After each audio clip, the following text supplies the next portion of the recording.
네, 서영주 맥 정치사회연구소 소장, 네. 서정욱 변호사, 정옥임 전 의원님과 함께 여의도 한약방 진행하고 있습니다.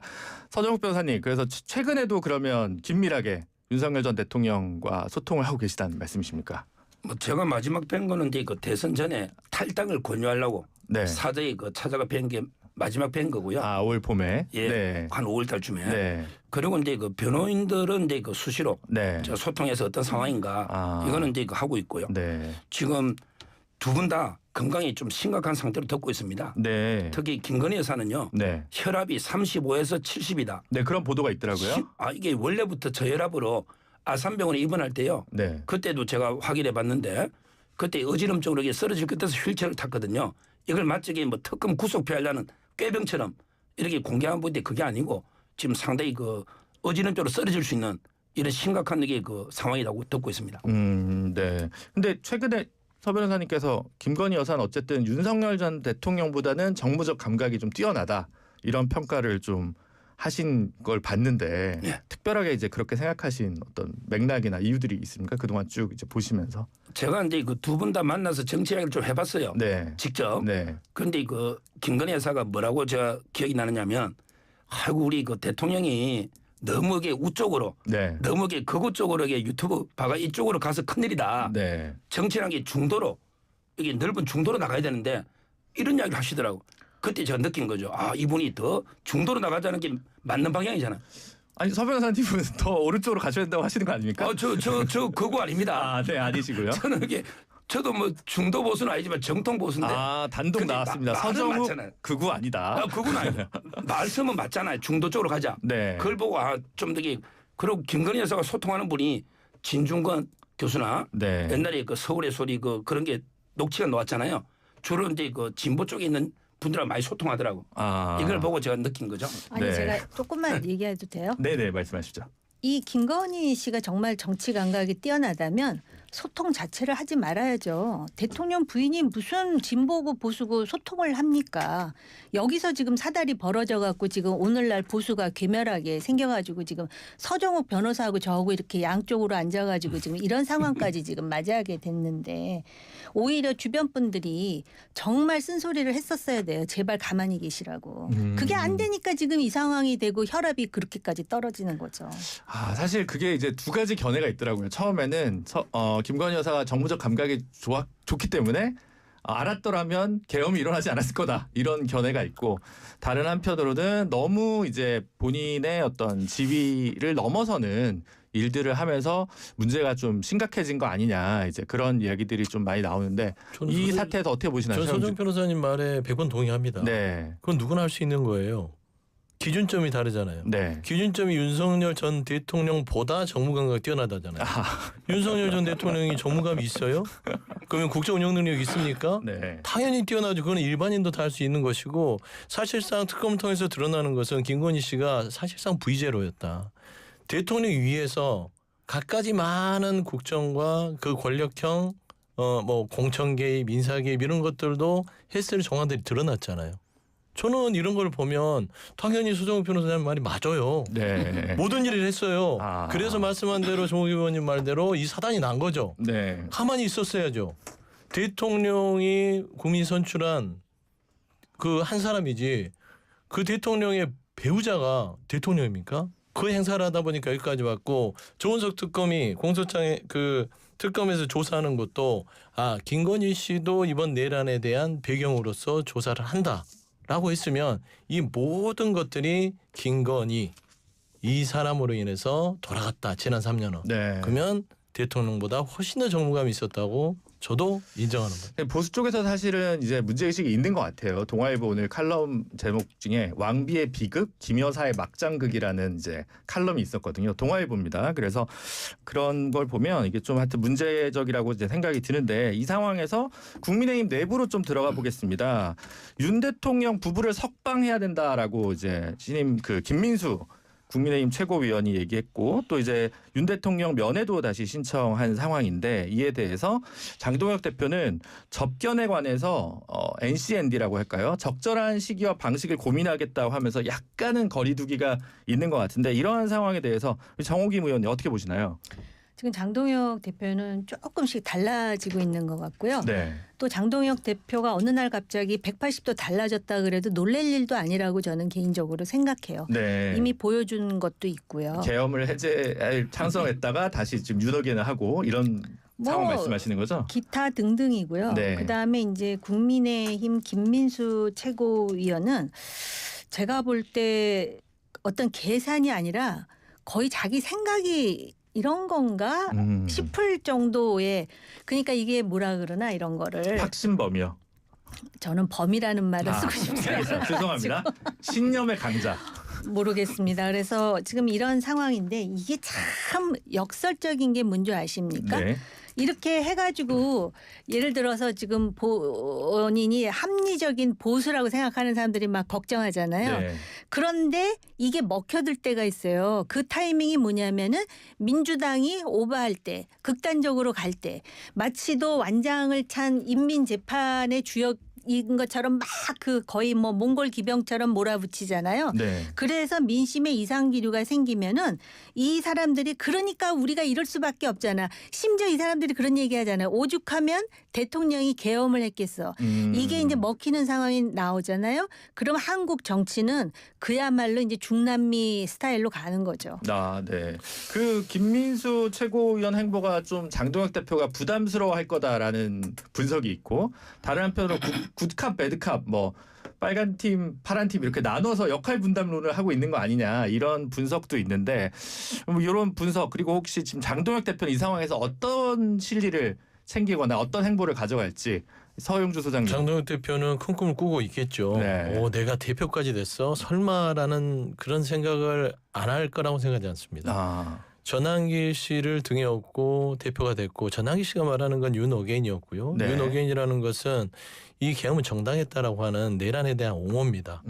그런 생각을 안고 대표가 됐는데 이대로 그대로 가면 윤어게인 당의 대표로서 아바타 역할만 하니 여기서 내 정치를 하려면 변신을 해야죠. 아, 저는 철새 정치는 많이 들어봤는데 네.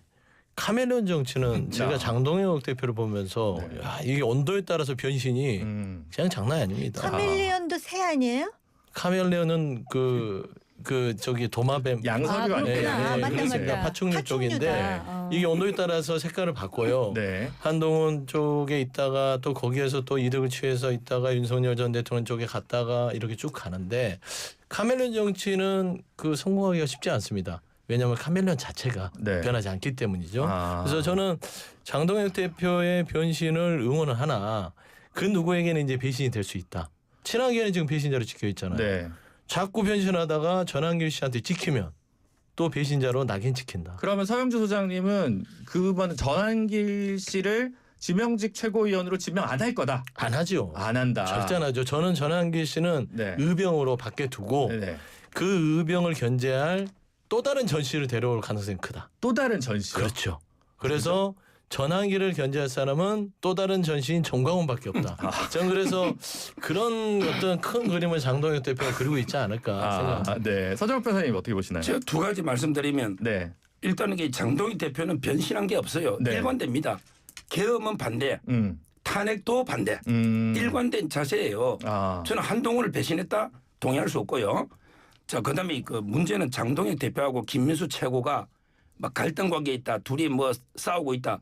이런 식으로 이게 분열 공작을 퍼뜨리는 세력이 있어요. 아. 그게 민주당이나 아마 친한계 한동계 쪽에서. 네. 근데 제가 둘 다 잘 알잖아요. 둘이 사이는 아주 그 강고하게 동지적 연대로 아. 정말 이게 그 견해 차이가 없어요. 다만 이게 약간의 역할 분담으로 약간 이게 집토끼 쪽으로 조금 이게 강성 이쪽으로 이게 김민수 최고가 좀 세게 하고 그다음에 장동혁 대표는 산토끼 쪽으로 중도 쪽으로 이게 약간 이게 국함 역할 그다음에 그 김민수는 배드캅 이래서 이게 집토끼 산토끼 다 잡아보자 이런 역할 분담을 하고 있지 제가 알기로 근본적인 견해 차이나 갈등은 전혀 없다. 그렇다면 질문 하나만 하면 시기의 문제일 뿐 장동혁 대표는 윤석열 대통령 면회도 가고 전환길 씨를 지명직 최고위원으로 지명도 한다 이렇게 보시는 거예요? 면회는 이게 갑니다. 네. 면회는 이게 안 갈 이유가 없잖아요. 근데 지금 특검이요. 네. 변호사 외에 다 금지해놨어요. 네. 그래서 김민수 최고도 못 갔어요. 네. 그러니까 아마 이게 지금 당분간 앞으로 좀 못 가는데 당연히 갈 거고 그다음에 전환기는 저하고 오랜 친구인데 정치할 생각이 없어요. 네. 이거 확고합니다. 아. 지명할 니도 없고 네. 의병이니까. 네. 그러게 지명하려도 전환길이가 정치 안 해요. 아. 그 정치할 생각이 전혀 없는 사람이에요. 전혀 없다. 예. 서정욱 변호사님과 같은 과다. 우리는 의병이다.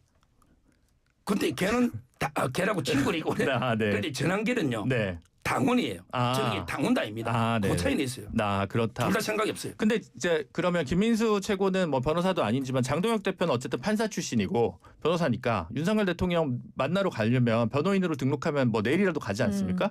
그럼 이제 갈 거라고 보십니까? 가죠. 간다. 저는 지금 간다고 했어요. 가야 한다. 근데 이제 대표가 변호사 활동도 안 하는데 그 변호사 접견이 될까요? 아유 뭐. 이 영업 등록이 안 돼 있으면 네. 안 됩니다. 아 지금 속보가 들어왔는데요. 지금 목동 쪽에서 급한 환자가 있어서 서영주 소장님이 먼저 좀 이석을 하셔야 될 것 같습니다. 네. 알겠습니다. 어디서 또 이렇게 죄송합니다. 침과 뜸을 놓으시려고. 네. 아이고 죄송합니다. 네, 급한 저희가- 환자들이 많으니까. 예, 예. 네. 먼저 이석 좀 하겠습니다. 네, 다음 주에 또 뵙도록 하겠습니다. 네, 고맙습니다. 네. 아, 그러면 이제 근데 이제 전환기 씨 같은 경우 지금 뭐 공천 청탁 들어온다 등등 해가지고 지금 뭐 말지 좀 많잖아요. 지금 근데 이제 이게 과대평가됐다 아니면 영향력이 어느 정도다. 사실 이제 이 새로운 키워드라서 어떻게 보면 정광훈 목사 대신에 전환기 씨로 이렇게 약간 키워드가 좀 바뀐 느낌도 있는데 보수 본진에서 보시기에 전환길 지명직 최고 후보라고 얘기하면 그런가요? 어쨌든 하마평에 오르는 이 전환길 씨의 영향력은 어느 정도라고 좀 보시나요? 저는 아주 언론들이 왜 이렇게 전환기를 다루는지 이해 못할 정도로 과대평가돼 있다. 아 이렇게 보고 있거든요. 친하지만 과대평가돼 예, 있다. 그거는 맞잖아요. 네, 실제 뭐 10만 양비 이것도 말이 안 되고요. 네. 실제 제가 요즘 전환길한테 많이 쓴소리합니다. 아 부정선거 너무 언급하지 말고 그러게 뭐 공천 청탁 이런 이야기도 그것도 해서는 안 될 이야기고 그다음에 본인이 뭐 대구시장을 내가 이진수한테 양보했다 만들 수 있다 이 말도 안 되는 이야기잖아요. 네. 그러다 보면 이게 오히려 좀 이게 상식적인가 이렇게 오히려 이제 완전히 뭐 놀림감처럼 네. 전환기 이렇게 저는 너무 안타까워요. 제가 친구로서 진짜 순수하고 그 친구가 진짜 괜찮은 분인데 네. 다만 이게 요즘 발언이 좀 상식과 동떨어져 가지고 제가 여기 많이 쓴소리합니다. 야, 전환기 씨의 최근 발언은 상식에 동떨어졌다라는 서정욱 변호사님의 일갈이 있으셨습니다. 야, 오늘 쇼츠감이 많이 나오는데요. 네, 정의임 의원님 지금 최근에 근데 전환기 씨도 그렇고 뭐 양양자 전 의원이 이제 최고위원 당선되는 과정에서도 뭐 고성국 TV에 나가서 뭐 이게 좀 뭐 많이 이제 무마가 됐다 이런 얘기들이 있고 어쨌든 강성 팬덤 혹은 보수 유튜브 정치에 의해서 좀 약간 지배되는 경향이 짙은 거 아니냐. 뭐 민주당 쪽에서도 그런 얘기 많이 나왔습니다만 보수도 좀 이런 게 이제 심각해진 거 아니냐 이런 얘기들을 좀 많이들 하시는데 이런 현상 혹은 뭐 받아들여야 되는지 아니면 어떤 정치인들이 리더로서 팬들을 따라가지 말고 좀 리딩하는 게 있어야 되지 않을까 뭐 이런 의견들도 있으시거든요. 이 현상에 대해서 어떻게 보고 계십니까? 그 유튜브 정치가 순기능보다도 역기능을 많이 하는 것 같다라는 생각으로 문제의식을 가지는 사람들이 많고 우리나라뿐만 아니라 미국도 그렇잖아요. 요번에 그 이재명 대통령 방미 때 네. 사실은 그 3시간 전에 SNS에 올린 글 숙청과 혁명. 근데 뭐 그 영향을 누가 주었다 그러지만 실제로 트럼프 대통령도 그 몇몇 유튜버들에 의해서 굉장히 영향을 받거든요. 근데 민주주의라는 게 대중들이 1인당 한 표씩 갖고 있기 때문에 그 영향력을 무시할 수는 없겠죠. 근데 이게 이제 극단 강성으로 왼쪽이든 오른쪽이든 가면 반드시 문제가 생기고 또 우리나라 같이 이렇게 드라마틱한 상황 그러니까 대통령이 탄핵을 당한다라든지 아니면은 계엄을 선포한다든지 뭐 그런 상황에서 또 심지어는 이제 내란 특별 재판부를 만든다 뭐 이런 얘기까지 나오고 그러다 보면 네. 그 유튜브가 주는 영향력이 더 커질 수밖에 없고 이거를 이제 소위 일별해야 되는 것은 이제 그 정치를 하는 사람들 내지는 그 리더십을 발휘하는 사람들의 몫이어야 되는데 생각해 보면은 거기에 편승하는 게 자기한테 유리하다라고 계산을 하거든요. 네. 그러다 보면 이런 부작용들이 계속 나오죠. 유튜버를 하고 계신 서정욱 변호사님. 나도 내가 과대평가되는 거 싫다 이런 생각하실 수도 있고 이 현상들 어떻게 보십니까? 아니면 지금 이거는 이제 보수만의 저는 문제가 아니다. 그렇죠. 현대 지금 현재 민주주의의 문제죠. 진보 진영에 이번에 정청래 대표가 된 게요. 네. 박찬대 이길 때 저는 김어준 유튜버 있잖아요. 영향이 상당히 컸다고 보거든요. 네. 이게 요즘은 이제 워낙 강성 지지층이 좌우하다 보니까 네. 이런 이제 현상이 생기는데 뭐 이게 저는 100% 바람직하다 생각 안 해요. 왜냐하면 이렇게 하다 보면 이게 중도 민심이 잘 반영이 안 되는 이런 게 문제도 있거든요. 앞으로 이 부분 좀 개선은 필요하다고 근데 생각합니다. 사실 이번에 국민의힘 전당대회에서도 네. 그 여론조사 부분에서는 김문수 후보가 한 60%, 장동혁 후보가 40% 정도 나왔잖아요. 그러니까 이렇게 당심 민심 괴리가 컸던 전당대회나 이런 적은 국민의힘에서 없었거든요. 그럼 이 부분도 사실 그러면 민심을 존중했으면 장동혁 대표보다는 아직은 김문수 전 의원, 전 장관이 대표가 되는 게 맞았다?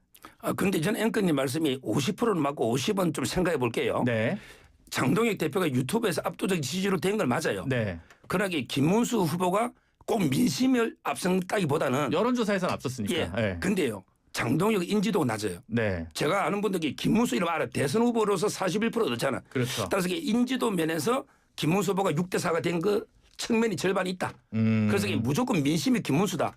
이렇게는 좀 그래서 50은 맞고 저는 50은 동의하기가 없습니다. 제가 지금 언급한 여론조사는 그 전당대회 여론조사이기 때문에 굳이 다른 출처를 밝힐 필요가 없습니다. 오해하지 마시고요.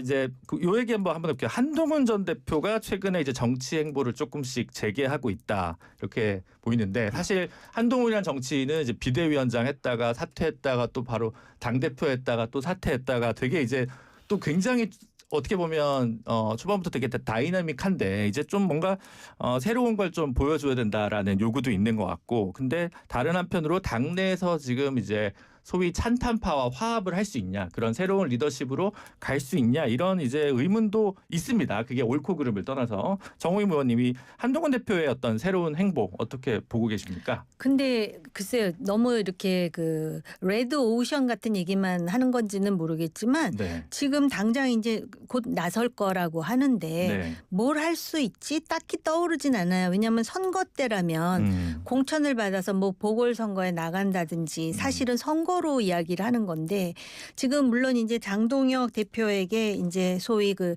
일종의 잘 하길 바란다라는 그런 그 메시지를 보내긴 했는데 요번에 이 당대표 경선에서 내상이 크죠. 사실은 한동훈, 안철수, 김문수 세 사람은 네. 내상이 굉장히 큰 편인데 본인이 다시 일어서기 위해서 그럼 뭐부터 해야 될지 하면서 무슨 얘기를 하냐면은 강연도 하고 뭐 이런 얘기를 하거든요. 네. 근데 저 개인 생각인데 한동훈 전 대표는 많은 사람들에게 강연을 하면 좋아할 팬들도 많을 거예요.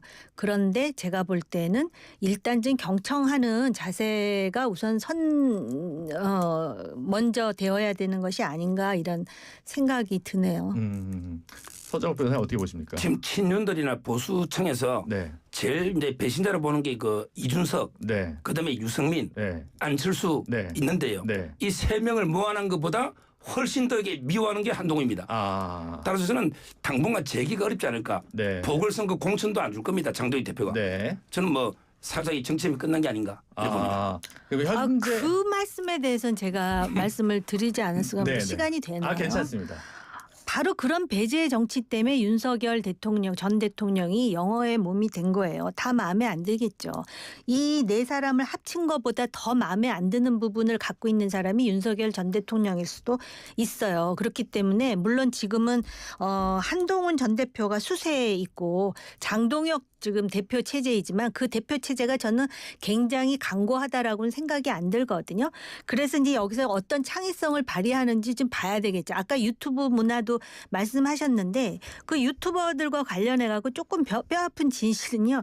이게 이상한 자본주의하고 엮여 있어 갖고 네. 강성으로 나와야 뭔가 자본주의하고 같이 연동이 되잖아요. 네. 그러다 보니까 사실은 정치가 건강해지려면은 중도에서 오른쪽, 중도에서 왼쪽이 두터워야 되는데 자꾸 극단적으로 치우치고 있고 이런 상황에서 이제 한동훈 전 대표가 재기하기 위해서는 사람들이 이제 한동훈 전 대표에 대해서 굉장히 영리하다 그러는데 영리한 거 플러스 뭔가가 더 더해져야 생존할 수 있지 않을까라는 생각이 드네요. 근데 최근에 이제 당대표 결과도 있고 그러다 보니까 한국일보의 이준희 칼럼에서 지난주에 뭐하러 그 당에 남아있냐 이런 칼럼 제목입니다. 그래서 보수 아닌 극우로 전락한 국민의힘인데 새 정치 세력을 만들 수밖에 없지 않냐. 어차피 등 떠밀고 있는데 나가서 새로 만들어라. 유승민, 안철수, 한동훈, 뭐 조경태 이런 분들 이제 거론하면서 그런 얘기들이 있는데 또 내년에 지방선거도 있고 이 보수가 불가피한 분열, 분당, 신당, 창당 이런 가능성이 있다고 보시나요, 의원님? 안 될 거예요. 안 그 된다. 넷이 생각 그러니까 정치와 관련한 생각은 같은데 네. 겉돌아요. 물과 기름처럼. 아. 옛날 얘기 하나 해드릴까요? 아, 좋죠. 87년에 민주화됐잖아요. 네. 민주화 돼가지고 대선을 치는데 왜 노태우가 당선이 됐는 줄 아세요? YSDJ가 같이 합치질 못하기 때문에 그런 거예요. 그렇죠. 제 생각으로도 좀 고생스럽더라도 서로 풍찬 노숙하면서 좀 차이점을 좀 이렇게 그 다듬어 가면서 하는 거를 보여줘야 승산이 있다고 보는데 그러기에는 이 사람들이 그런 고생도 별로 안 해봤고 또 케미도 안 맞고 화학적 결합이 그런 좀 딜레마가 어렵다. 있는 게 아닌가 네. 그런 생각이 드네요. 서정학 변호사님 보시기에 이분들은 나가야 될 사람들 아닙니까? 근데요. 네. 나가면 따라갈 사람이 저는 두세 명도 안 된다 봐요. 네. 비례들이 대부분이에요. 네. 비례는 이게 나가는 순간에 배지가 딱 떨어집니다. 그렇죠. 그다음에 지역구는요. 네. 송파에 배현진, 박정훈이 나갈 수 있나요? 네. 또 이 부산의 정성구 이런 분들 못 나갑니다. 조경태나. 왜냐하면 이게 나가는 순간에 다음에 배지는 못 따라요. 그래서 저는 따라 나갈 사람도 없고 지역 기반도 없고 무엇보다 이 돈도 없어요. 불가능할 겁니다. 아니 장도혁 대표가 나가라고 등 떠면 되죠. 제명해주겠다. 나가라. 이럴 수도 있잖아요. 그래도 이게 저는 남아서 유승민의 길을 갈 것 같아요. 아. 유승민 대표도 이게 탈당 못하잖아. 네. 남아서 아마 이게 다 합쳐봤자 이준석만큼 못할 겁니다. 아, 네, 알겠습니다. 장동혁 대표가 나가라고 그러면 계속 고난을 당하는 모습을 보여주는 것도 전술의 하나예요. 네, 오늘 참 보수 정치에 관한 맥과 이게 흐름을 잘 짚은 것 같은데 다음 주에도 또 두 분 그리고 오늘 먼저 이석한 서영주 소장의 활약을 기대해 보도록 하고요. 오늘 여의도 한약방은 여기까지 하겠습니다. 두 분 다음 주에 뵙겠습니다. 감사합니다. 네, 지금까지 2부, 3부, 1, 2부가 마쳤고요. 이제 3부에서 다시 찾아뵙도록 하겠습니다.